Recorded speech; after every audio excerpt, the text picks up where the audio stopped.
यकीन मानिए मुनाफा खुद चल के आपके पास आएगा। वही है सबसे ज्यादा उत्पादन देने वाली सब्जियां और यही है इस वीडियो का सबसे इंफॉर्मेटिव और सबसे इंपॉर्टेंट पार्ट। दोस्तों आज के इस वीडियो में हम सब्जियों के एक ऐसे मॉडल के बारे में बात करेंगे जिसके अनुसार अगर आप सब्जियों की खेती करते हैं और बताई गई सब्जियों का चुनाव अगर आप कर लेते हैं तो जो आप लोगों के सामने ये समस्याएं आती है ना, जो मंडी भाव कम रह जाना या किसी फसल से उत्पादन ठीक से नहीं मिल पाना। देखिए सबसे ज़्यादा जो हमारा जो मुनाफा डाउन आता है वो मंडी भावों की वजह से आता है। सबसे ज़्यादा नुकसान मंडी भावों की वजह से होता है। तो हम कई बार ऐसी फसलों का चुनाव कर बैठते हैं जिनकी वजह से उम्मीद अच्छी रहती है कि मंडी भाव ठीक ठाक मिल जाएंगे, लेकिन फिर भी उन सब्जियों से मंडी भाव ठीक से नहीं मिल पाते हैं। 1, 2, 3, 4, 5, 6 रुपए तक सीमित रह जाती हैं या फिर फसल से उत्पादन ठीक से नहीं मिल पाता है।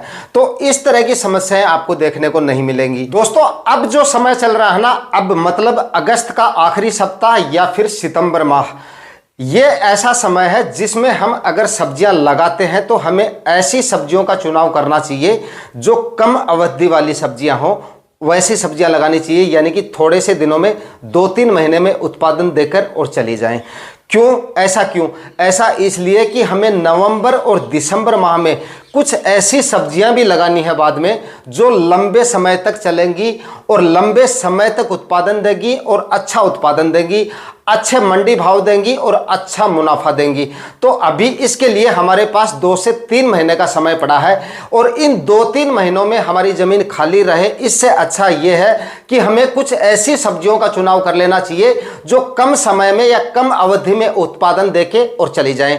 तो ऐसी सब्जियां लगाएं। तो ऐसी सब्जियों के लिए ये भी जरूरी है कि ऐसी सब्जियों का चुनाव करना चाहिए जो कम खर्चे में ग्रो हो जाएं, क्योंकि कम अवधि वाली सब्जियों के लिए ज़्यादा खर्चा करना भी सही नहीं है। तो ऐसी ही बातों को ध्यान में रखते हुए आज का ये वीडियो बनाया गया है। तो किस तरह से मॉडल तैयार करके और कौन कौन सी सब्जियों का चुनाव करना है आपको, ताकि नवंबर दिसंबर तक आप दूसरी सब्जियां भी उसी प्लॉट में लगा सकें। दोस्तों आज का ये वीडियो काफी ज्यादा इंफॉर्मेटिव होने वाला है, इसलिए वीडियो पसंद आए तो लाइक जरूर कर देना। और अगर आपने चैनल को सब्सक्राइब नहीं किया है या चैनल पे अगर आप पहली बार विजिट कर रहे हैं तो चैनल को सब्सक्राइब करके बेल आइकन भी प्रेस कर दीजिएगा, ताकि समय समय पे आपको खेतीबाड़ी से रिलेटेड वीडियोस मिलते रहें। नमस्कार दोस्तों, मेरा नाम है सुरेश और आप देख रहे हैं खेत किसान झुंझुनू। तो दोस्तों सब्जियों का जो मॉडल आपको इस वीडियो में मैं बताने जा रहा हूं, जिसके द्वारा आपको सब्जियां लगानी है और जो सब्जियां यहां पर मैं आपको बताऊंगा, जिन सब्जियों का आपको इस समय पे चुनाव करना है, उस हिसाब से उन सब्जियों का चुनाव करके अगर आप सब्जियों की खेती करेंगे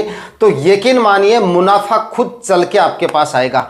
मंडी भाव की टेंशन ही आपको करने की जरूरत नहीं है, क्योंकि मॉडल ही मैंने कुछ इस तरह का तैयार किया है। तो दोस्तों इसके लिए आपको क्या करना है, सबसे पहले तो आपको अपना एरिया सेलेक्ट करना है कि आपको इस समय पर कितने एरिया में सब्जियां लगानी है। जैसे आप 1 एकड़ में सब्जियां लगाने की सोच रहे हैं तो आप 1 एकड़ एरिया का चुनाव करें, या कोई किसान भाई अगर 2 एकड़ में सब्जियां लगाना चाहते हैं तो आप 2 एकड़ के हिसाब से इस मॉडल को तैयार करें। मैं यहां पर आपको उदाहरण के लिए 1 एकड़ का मॉडल तैयार करके बता रहा हूं। अगर आप 1 एकड़ में सब्जियां लगा रहे हैं तो आपको किस तरह से अपना मॉडल तैयार करना है। अगर आप 1 एकड़ में सब्जियां लगा रहे हैं तो आप उस 1 एकड़ को 3 भागों में डिवाइड कीजिए। 3 भागों में डिवाइड करने के बाद में एक भाग में 2-2 सब्जियां मैं आपको बताऊंगा। जो सब्जियां आपको पसंद आए उसी हिसाब से आप उस सब्जियों का चुनाव कर सकते हैं अपने एरिया के हिसाब से, कि इस समय पर आपके एरिया में कौन सी सब्जियां ज्यादा बेस्ट हैं। अपने हिसाब से आप सब्जियों का चुनाव करें। सबसे पहले आप अपने एरिया को 3 भागों में डिवाइड करें और उसके बाद में सबसे पहले हम बात करेंगे सबसे पहले भाग की, कि पहले भाग में आपको कौन कौन सी सब्जियों का चुनाव करना चाहिए। तो यहां पर मैं आप लोगों के लिए 2 सब्जियों का चुनाव करके लेके आया हूं और ये दोनों सब्जियां थोड़ी सी ज्यादा लंबी अवधि की हैं और बाकी के 2 एरिया बचेंगे उनमें हम कम अवधि वाली सब्जियां लगाएंगे। तो यहां पर जो सब्जियां हम लगा रहे हैं वो नंबर 1 पर तो आप यहां पर पत्ता गोभी लगा सकते हैं और नंबर 2 पर आप फूल गोभी लगा सकते हैं। इन दोनों सब्जियों में से कोई सी एक का आप चुनाव कर सकते हैं, अदरवाइज आप चाहे तो इन दोनों का भी चुनाव कर सकते हैं। दोनों में से किसी का भी चुनाव करें, लेकिन आप अपने एरिया के हिसाब से करें कि कौन सी फसल आपके एरिया के हिसाब से ज्यादा सही रहेगी, कौन सी के भाव आपको ज्यादा मिल सकते हैं। बाकी इस समय की बात करें तो मेरे हिसाब से अगर आप लगाएंगे तो आप पत्ता गोभी की या बंद गोभी लगाएंगे तो वो ज्यादा सही रहेगा, क्योंकि फूल गोभी के लिए अभी अगर आप फूल गोभी लगा रहे हैं यानी कि सितंबर माह में फूल गोभी लगा रहे हैं तो ना ही तो आपकी फूल गोभी अगेती रहेगी और ना ही आपकी फूल गोभी पछेती रहेगी। तो ज्यादा से ज्यादा चांस यही है कि फूल गोभी अगर आप इस समय पे लगाएंगे तो मंडी भाव आपको हो सकता है डाउन मिले या काफी कम मिले। तो इसके लिए आप पत्ता गोभी का सिलेक्शन करेंगे तो मेरे हिसाब से वो ज्यादा सही रहेगा।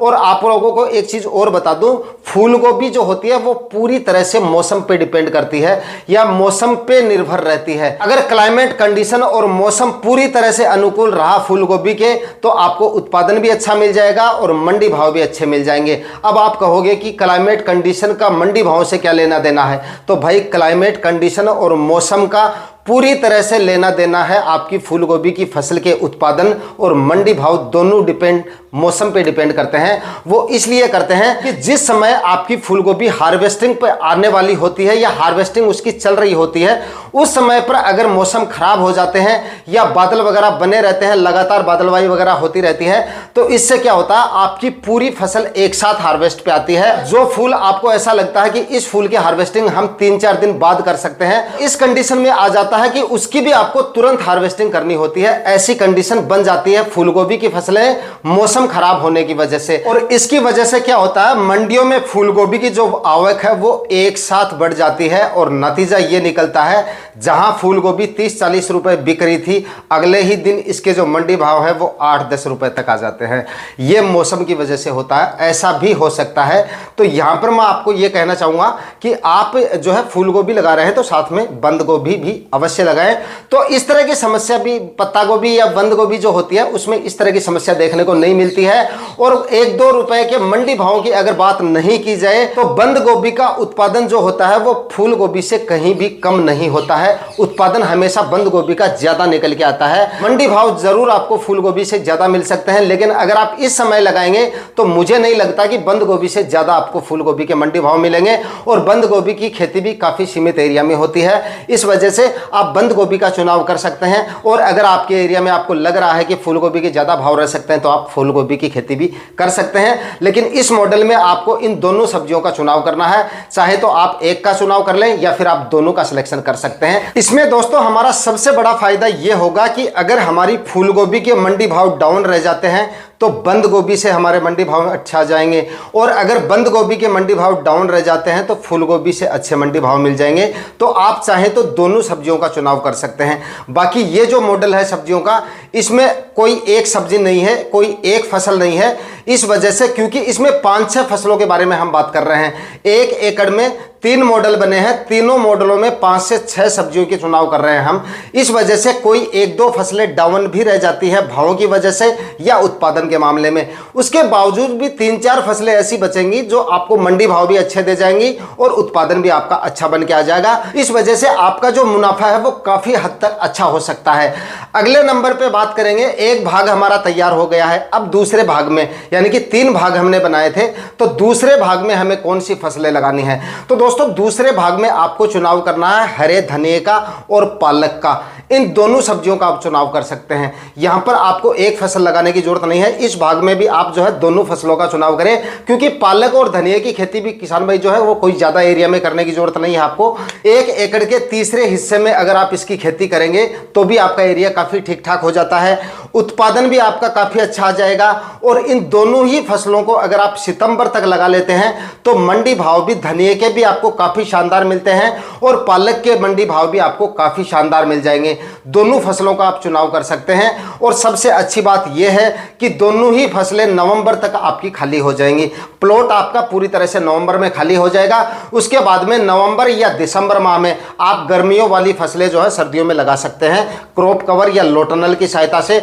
उस समय पे लगाई जाने वाली फसलें ऐसी होती हैं जो लंबे समय तक चलती हैं, लंबे समय तक उत्पादन देती हैं और अच्छे मंडी भाव देकर जाती है। तो वहां पर आप अगर ऐसी सब्जियों का चुनाव इस समय कर लेंगे तो आगे चलकर जिस समय पे आप उन सब्जियों का चुनाव करेंगे वहां तक आपका प्लॉट जो है वो पूरी तरह से खाली हो जाएगा और इतने कम समय में ये सब्जियां आपको ठीक ठाक मुनाफा भी देकर चली जाएंगी। तो आप हरा धनिया और पालक दोनों फसलों का चुनाव करें यहां पर, ताकि 1 एकड़ का आपका ये भाग भी जो है यानी कि ये तीसरा हिस्सा भी जो है वो भी डाउन ना रहे। अगर हरा धनिया डाउन रह गया मान लो तो आपको पालक मंडी भाव दे जाएगा और अगर पालक डाउन रहेगा तो आपको हरा धनिया मंडी भाव देके चला जाएगा। इस तरह से हमने 2 भाग हमारे कंप्लीट कर लिए और दोनों भागों में हमने काफी सोच समझकर काफी अच्छी सब्जियों का चुनाव किया है। इस वजह से मुझे नहीं लगता कि इन दोनों भागों में आपको नुकसान का सामना करना पड़ेगा, क्योंकि दोनों भागों में हमने 4 सब्जियों का चुनाव किया है। 4 में से 2 सब्जियां तो ऐसी होंगी जो अच्छे मंडी भाव देके चली जाएंगी और अच्छा उत्पादन देके चली जाएंगी। अब बात करते हैं दोस्तों एकड़ के तीसरे हिस्से की या तीसरे भाग की। यहां पर हमें कौन सी सब्जियों का चुनाव करना है? यहां पर जिन सब्जियों का चुनाव करना है वही है सबसे ज्यादा उत्पादन देने वाली सब्जियां और कम समय में तैयार होने वाली सब्जियां, और यही है इस वीडियो का सबसे इंफॉर्मेटिव और सबसे इंपॉर्टेंट पार्ट। यहां पर जो सब्जियां मैं आपको बताऊंगा ये टोटल 3 महीने की सब्जियां हैं, यानी कि 3 महीने में उत्पादन देकर और चली जाएंगी। और वहां पर आप दूसरी सब्जियों का चुनाव भी कर सकते हैं, यानी कि जो तरबूज वगैरह की खेती है, अगेती तरबूज वगैरह आप यहां पर लगा सकते हैं। उससे पहले ये सब्जियां आपको काफी जबरदस्त उत्पादन और काफी जबरदस्त मुनाफा देकर चली जाएंगी। काफी अच्छा समय है इन सब्जियों को इस समय पर सितंबर माह में लगाने के लिए। तो दोस्तों एकड़ के इस भाग में भी आपको 2 फसलों का चुनाव करना है और इन दोनों फसलों में नंबर 1 पर तो आप इस समय पे लगा सकते हो गाजर।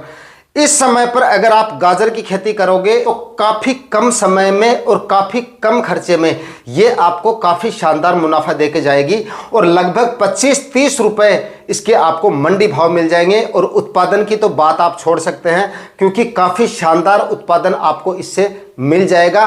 गाजर की खेती के लिए प्रॉपर वीडियो मैंने बना रखा है, उसमें काफी अच्छे तरीके से गाजर की खेती आप किस तरह से कर सकते हैं, हर एक छोटी से छोटी चीज को वहां पर मैंने कवरेज किया है, तो आप उस वीडियो को जाके देख सकते हैं। लेकिन अगर आप इस समय पे गाजर की खेती करते हैं तो ये आपके लिए काफी अच्छा विकल्प है। मंडी भाव भी अच्छे मिलेंगे और उत्पादन भी आपको काफी शानदार मिल जाएगा। और इसी के साथ में आप यहां पर लगा सकते हैं मूली। मूली की खेती भी अगर आप करते हैं तो इसके भी आपको काफी अच्छे मंडी भाव मिलेंगे और काफी अच्छा उत्पादन मिलेगा। ये भी कम समय वाली फसलें हैं, आप इनको लगाकर लगभग 3 महीने में, अगर आप सितंबर में लगाओगे तो नवंबर के आखिरी सप्ताह तक आपका प्लॉट जो है पूरी तरह से खाली हो जाएगा। 3 महीने में आपकी जो गाजर है वो भी हार्वेस्टिंग पे आ जाती है और मूली तो इससे पहले ही आ जाएगी। तो इन दोनों फसलों का चुनाव करके तो आप अपने 1 एकड़ के एरिया के इस मॉडल को पूरा कर सकते हैं इन 6 सब्जियों की खेती करके। और दोस्तों गाजर और मूली ये दोनों ऐसी फसलें हैं जिनको आप काफी कम खर्चे में ग्रो कर सकते हो, यानी कि इन दोनों ही फसलों को लगाने का जो खर्चा है वो काफी कम आता है। सिर्फ आपका बीज का खर्चा होता है और थोड़ा सा कल्टीवेशन का। कल्टीवेशन भी इसमें आपको ऐसा नहीं है कि 3-4 या 4-5 कल्टीवेशन करने पड़ेंगे, मैक्सिमम 1 या 2 कल्टीवेशन। सिर्फ आपको एक गहरी जुताई करवानी है इनकी दोनों की खेती के लिए और उसके बाद में आप इसकी खेती कर सकते हैं। सिर्फ आपका बीज का खर्चा होगा, रासायनिक खाद उर्वरक भी ज़्यादा डालने की जरूरत नहीं होती है और गोबर की खाद तो इन दोनों ही फसलों में आपको डालने की जरूरत पड़ेगी नहीं। बाकी इन दोनों ही फसलों का प्रॉपर वीडियो मैंने बना रखा, आप जाके देख सकते हैं चैनल पे। तो इन दोनों फसलों को आप करके काफ़ी कम समय में और कम खर्चे में काफ़ी शानदार उत्पादन ले सकते हैं और उसके बाद में इसी ज़मीन में आप दूसरी फसल भी ले सकते हैं। और दोस्तों इस वीडियो में मैं आपको एक चीज और बता देता हूं, ये आप लोगों के लिए बोनस होगा कि सितंबर का महीना जो होता है वो एक ऐसा महीना है जिसमें अगर आप सब्जियों की खेती करने की सोच रहे हैं या करना चाहते हैं तो 1-2 सब्जियों को छोड़कर आपको सितंबर माह में ज्यादा एरिया में ऐसी सब्जियों का चुनाव बिल्कुल भी नहीं करना चाहिए, ज्यादा नहीं करना चाहिए जिनमें लगाने का खर्चा काफी ज्यादा आता हो। ऐसी सब्जियों का चुनाव आपको बिल्कुल नहीं करना चाहिए, क्योंकि ज्यादा खर्चा हमें उन्हीं सब्जियों में करना चाहिए जो लंबे समय तक चलती हों। उन्हीं सब्जियों में ज्यादा खर्चा करना चाहिए, क्योंकि वही सब्जियां ऐसी होती हैं उस खर्चे को कवर करके हमें ज्यादा मुनाफा देने की क्षमता रखती हैं। लंबी अवधि वाली फसलें ही हमें ज्यादा मुनाफा देकर जाती हैं। इस वजह से सितंबर माह में अगर हम ऐसी सब्जियों का चुनाव कर लेते हैं तो हमारा मुनाफा जो है वो कोई ज्यादा निकल के नहीं आ सकता। इसका कारण यह होता है कि सितंबर माह में ऐसी सब्जियों का चुनाव अगर हम कर भी लेते हैं, लंबी अवधि वाली सब्जियां, तो वो लंबे समय तक चलती नहीं है। इसका कारण यह होता है कि आपको पता है दिसंबर माह तक वो सब्जियां खत्म हो जाती हैं, क्योंकि टेम्परेचर जो है काफ़ी ज़्यादा डाउन आ जाते हैं, पाले वगैरह भी गिरने शुरू हो जाते हैं। इसलिए उन सब्जियों के लिए आगे टाइम जो है वो काफ़ी कम बचता है। इसलिए इस समय पर आपको ऐसी सब्जियों का चुनाव करना चाहिए जो कम खर्चे में ग्रो होती हों और कम समय में उत्पादन देके चली जाएं। आपकी जो जमीन है या आपका जो एरिया है वो दिसंबर माह में खाली हो जाना चाहिए। अगर आप आगे सब्जियां लगाने की सोच रहे हैं, गर्मियों वाली सब्जियां अगर आप लगाना चाहते हैं या लंबी अवधि वाली सब्जियां अगर आप लगाना चाहते हैं, तो आपको ऐसी सब्जियों का चुनाव करना चाहिए जो दिसंबर माह से पहले खत्म हो जाए या दिसंबर माह के पहले सप्ताह तक आपका जो प्लॉट है वो पूरी तरह से खाली हो जाना चाहिए, क्योंकि वहां पर काफी सारी सब्जियां ऐसी हैं जिनकी खेती दिसंबर माह में हम करके काफी शानदार उत्पादन और काफी शानदार मुनाफा ले सकते हैं। तो उसी हिसाब से इस मॉडल को तैयार किया गया है और इसी हिसाब से आपको सब्जियों के बारे में बताया गया है। इन सभी सब्जियों में आपका खर्चा भी कम होगा, उत्पादन भी ठीक ठाक आएगा और आपकी जमीन भी जल्दी ही खाली हो जाएगी। तो उम्मीद करता हूं दोस्तों आज का वीडियो आपके लिए काफी ज्यादा इंफॉर्मेटिव रहा होगा। अगर हां तो वीडियो को लाइक जरूर कीजिएगा। मिलते हैं किसी और वीडियो में नए टॉपिक के साथ, तब तक के लिए जय हिंद, वंदे मातरम।